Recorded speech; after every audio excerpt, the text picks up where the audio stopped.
ناظرین اس ایپیسوڈ میں ہم دیکھیں گے کہ عثمان بے نعمان سے مل کر شہر واپس آتے ہیں تو وہاں پہ دیکھتے ہیں کہ تمام سپاہی منگول سپاہیوں کو اٹھا رہے ہوتے ہیں اور اپنے زخمیوں کی بھی دیکھ بھال کر رہے ہوتے ہیں۔ کچھ منگول سپاہیوں کو قیدی بھی بنا لیتے ہیں اور ان قیدیوں کو عثمان بے کے پاس لے جاتے ہیں اور انہیں گھٹنوں کے بل بٹھا دیتے ہیں۔ عثمان بے سپاہیوں کو کہتے ہیں ان پر ظلم مت کرو اور انہیں زندان میں لے جاؤ اور ان کے زخموں پر مرہم لگاؤ۔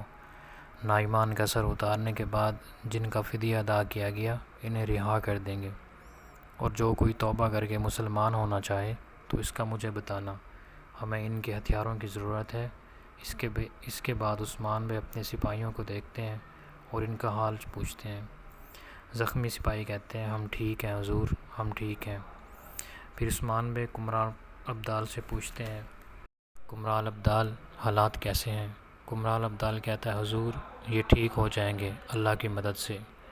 عثمان بے بھی کہتے ہیں سب ٹھیک ہو جائیں گے اللہ کی مدد سے انشاءاللہ۔ اور پھر اسی دوران بائیس انگور بھاگتا ہوا عثمان بے کے پاس آتا ہے اور کہتا ہے حضور نعمان اور اس کی فوج محاصرہ ختم کر رہی ہے اور وہ پیچھے ہٹ رہے ہیں۔ بائیس انگور پریشان نظر آتا ہے تو عثمان بے پوچھتا ہے تم کیوں پریشان ہو؟ بائیس انگور کہتا ہے کارگن قبیلے سے خبر آئی ہے کہ آق تیمور کارگن قبیلے کے سربراہ بن گئے ہیں حضور۔ عثمان بے یہ سن کر کہتے ہیں بھائی جب لڑ رہے ہوتے ہیں تو وزیر کہتا ہے تم جد و جہد کرتے رہو، یہاں سے تم فرار نہیں ہو سکتے۔ تو بالا کہتی ہے ہم فرار ہونے کے لیے نہیں آئے۔ دوسری جانب اسمہان خاتون بھی علاء الدین کو ڈھونڈ رہی ہوتی ہے اور اس دوران اس کے سامنے منگول سپاہی آ جاتے ہیں تو اسمہان ان پر حملہ آور ہو جاتی ہے اور ان کے درمیان لڑائی شروع ہو جاتی ہے۔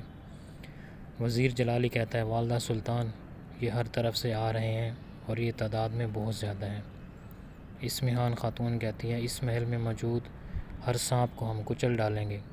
اسی دوران شامل بھی آ جاتا ہے اور جب دیکھتا ہے کہ والدہ سلطان اکیلے لڑ رہی ہیں تو پوچھتا ہے بالا خاتون نظر نہیں آتی، تو بالا خاتون کہاں ہیں؟ تو والدہ سلطان کہتی ہیں ہم لڑائی میں الگ ہو گئے اور بالا خاتون دوسری جانب علاء الدین کو تلاش کرنے گئی ہیں۔ دوسری جانب منگول سپاہی بالا کی گردن پر اپنی تلوار رکھ دیتے ہیں۔ یہ دیکھ کر وزیر ساویلی خوش ہو جاتا ہے اور کہتا ہے بالا خاتون لقمہ اتنا ہی لینا چاہیے جتنا آپ چبا سکیں، تم مجھے مارنا چاہتی تھی اب تم تلوار کے نیچے ہو۔ اس پر بالا کہتی ہیں جب موقع ہے تو مجھے مار دو، اگر یہ موقع مجھے ملتا تو میں تمہیں کب کا مار چکی ہوتی۔ اس پر وزیر ساویلی ہنستا ہے اور کہتا ہے میں تمہارے خون سے اپنے ہاتھ گندے نہیں کروں گا، تمہاری جان سلطان علاء الدین لیں گے۔ اس پر بالا خاتون کہتی ہیں سلطان علاء الدین میری نہیں تمہاری جان لیں گے، جو خون تم نے بہایا ہے اس کا حساب لیا جائے گا۔ اتنے میں بہت سے سلجوقی سپاہی وہاں پہنچ جاتے ہیں اور کہتے ہیں یہاں کیا ہو رہا ہے، یہاں کیا ہو رہا ہے؟ وزیر ساویلی کمانڈر سے کہتا ہے سلطان علاء الدین پر حملہ کرنے کی کوشش کرنے والی غدار یہاں موجود ہے، اسے گرفتار کر لو۔ یہ سنتے ہی سپاہی بالا کو گرفتار کر لیتے ہیں۔ بالا کہتی ہے وزیر ساویلی بات یہاں پر ختم نہیں ہوئی، میں تمہاری ہڈیاں پیس دوں گی۔ لیکن سلجوقی سپاہی بالا کو وہاں سے گرفتار کر کے لے جاتے ہیں۔ ان کے جانے کے بعد وزیر ساویلی اپنے منگول سپاہیوں سے کہتا ہے کچھ آدمیوں کو ساتھ لے جاؤ اور اسمہان کو پکڑ کر لاؤ۔ سپاہی وہاں سے اسمہان کو پکڑنے کے لیے روانہ ہو جاتا ہے۔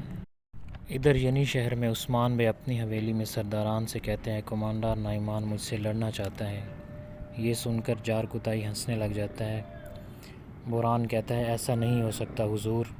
عثمان بے کہتے ہیں اگر میں نے اسے ہرا دیا تو اس کے سپاہی یہاں سے چلے جائیں گے۔ بوران کہتا ہے حضور ہم نائبان کی زبان کا بھروسہ کیسے کر سکتے ہیں؟ عثمان بے کہتے ہیں اگر میں اسے مار بھی ڈالوں تو اس کے سپاہی واپس نہیں جائیں گے اور اس کے نوکر اس زمین کو تباہ کر ڈالیں گے، وہ اپنی بات پر قائم نہیں رہیں گے۔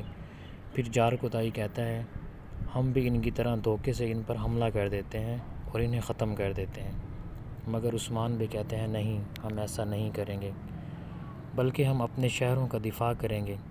تو بائیس انگور کہتا ہے حضور باقی شہروں کا دفاع شہر کی طرح محفوظ نہیں ہے، اور وہ منگولوں کے سامنے زیادہ دیر تک نہیں ٹک پائیں گے۔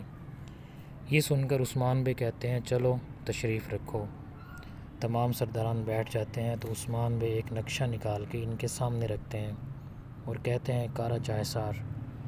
پھر اسی طرح دوسرا نقشہ کولو جائسار، پھر تیسرا نقشہ انحصار کا نکالتے ہیں، پھر سوگوت اور بلچک کا نقشہ بھی ان کے آگے رکھ دیتے ہیں۔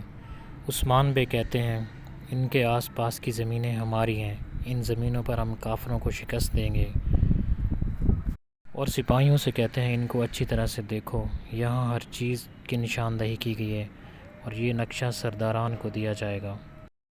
ناظرین اس ایپیسوڈ میں ہم دیکھیں گے عثمان بے نعمان سے مل کر یعنی شہر واپس آتے ہیں تو دیکھتے ہیں وہاں پر تمام کائی سپاہی مردہ منگول سپاہیوں کو اٹھا رہے ہوتے ہیں اور اپنے زخمیوں کی بھی دیکھ بھال کر رہے ہوتے ہیں۔ کچھ منگول سپاہیوں کو قیدی بنا لیتے ہیں اور ان قیدیوں کو عثمان بے کے پاس لے جاتے ہیں اور ان کو گھٹنوں کے گول بٹھا دیتے ہیں۔ عثمان بے سپاہیوں کو کہتے ہیں ان پر ظلم مت کرو اور انہیں زندان میں لے جاؤ اور ان کے زخموں پر مرہم لگاؤ۔ نعمان کا سر اتارنے کے بعد جن کا فدیہ ادا کیا گیا انہیں ہم رہا کر دیں گے، اور جو کوئی بھی توبہ کرے گا اور اس مسلمان ہونا چاہے تو اس کا مجھے بتانا۔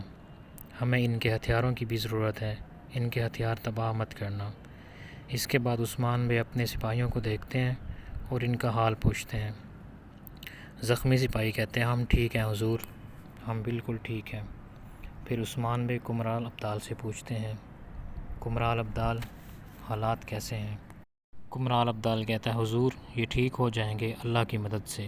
عثمان بے بھی کہتے ہیں یہ سب ٹھیک ہو جائیں گے اللہ کی مدد سے انشاءاللہ۔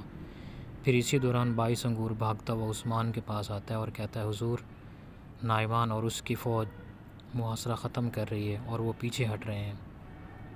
22 انگور کچھ پریشان نظر آ رہا ہوتا ہے تو عثمان بے پوچھتا ہے تم کیوں پریشان ہو؟ 22 انگور کہتا ہے حضور کارگن قبیلے سے خبر آئی ہے کہ آق تیمور کارگن قبیلے کے سربراہ بن گئے ہیں۔ یہ سن کر عثمان بے بہت پریشان ہوتے ہیں اور پھر بران سے کہتے ہیں تمام سرداران کو بلاؤ، دیوان منعقد ہوگا، اور اس کے بعد عثمان بے حویلی کی جانب روانہ ہو جاتے ہیں۔ دوسری جانب سلجوقی محل میں بالا خاتون اور ان کے سپاہی وزیر ساویلی اور اس کے سپاہیوں سے لڑ رہے ہوتے ہیں۔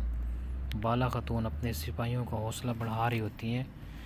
وزیر عثمان بے مرمراجک قلعہ کا نقشہ نکالتے ہیں اور کہتے ہیں ہم مرمراجک کو کافروں کے ہاتھوں میں نہیں چھوڑیں گے۔ یہ سن کر آئیکت کہتا ہے حضور معافی چاہتا ہوں مگر یہ نقشے آپ نے کب تیار کیے؟ تو عثمان بے کہتے ہیں تمام عالم اسلام کو محفوظ رکھنے کے لیے میں زیادہ دیر نہیں سوتا، اور ابھی ہم بڑی جنگ کے لیے جا رہے ہیں، آپ سب تیار ہو جاؤ۔ یہ سن کر تمام سپاہی کھڑے ہو جاتے ہیں تو عثمان بے کہتے ہیں یہ ہمارا دفاع تھا، اب حملے کا وقت ہے۔ ایپیسوڈ ختم کرتے ہیں۔ مزید ایپیسوڈ کے لیے ہمارے چینل کو سبسکرائب کریں اور گھنٹی کا بٹن دبا دیں۔